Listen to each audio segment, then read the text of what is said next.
प्रथम थर देखु ओडिशार टाइगर श्रॉफ को। हाँ आपन ठीक शुणिले, ए बॉलीवुड से टाइगर श्रॉफ नुहति जे बागी हीरोपंती आ वार वाली फिल्म रे निजर जलवा देखाउतिले कि से भी नुहति जे इंडिया रो टॉप 10 डांसर लिस्ट रे निजर ना दाखिल करिसंती। किंतु टाइगर श्रॉफ को किछि कम नुहति हम ओडिशार टाइगर श्रॉफ ना अभि अर्जुन, किंतु डांसिंग स्किल स्टंट आ स्क्रीन प्रेजेंस टाइगर श्रॉफ को भी किछि कम नुहे। कथा किछि एमिति जे गतकाली बाबुभाई प्रोडक्शन रे रिलीज हो सारिछि हाय रामा रामा गीत आ ए एल्बम दर्शक जते भल पाबा देउचंती ताटू अधिक सेतिरे थिबा लीड एक्टर अभि अर्जुन को विषय चर्चा करूचंती।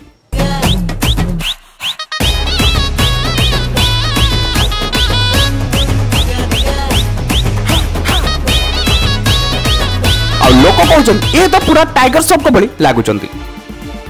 Same six pack body, same dressing style आउ सेम लुक आउ सबुठ बड़ कथा एमिति डांसिंग स्किल, एमिति डांसिंग स्टेप जा हाय रामा रामा गीत रे अछि सेमिति डांस हुए तो ओडिसा रे आगरु के केबे भी करि भी पारि नथिले कि करि पारिबे नाही।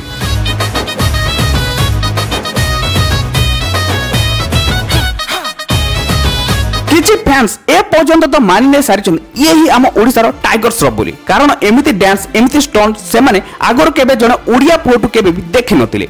आउ आज अभि अर्जुन आसी से बॉलीवुड रो स्टाइल रे high level dancing so perfect गीत मैच करी परोसी दैछन्ती दर्शकों को। तबे एबे आपण कोंतु अभि अर्जुन लागुछन्ती ना हम ओडिसा रो टाइगर श्रॉफ बोली आ बाबुभाई प्रोडक्शन रे रिलीज होइतबा हाय रामा रामा गीत को ए पर्यंत देखि नथिले एबे जाय शीघ्र देखि नियंतु आ मजा नियंतु। Bureau report news 88 Odisha.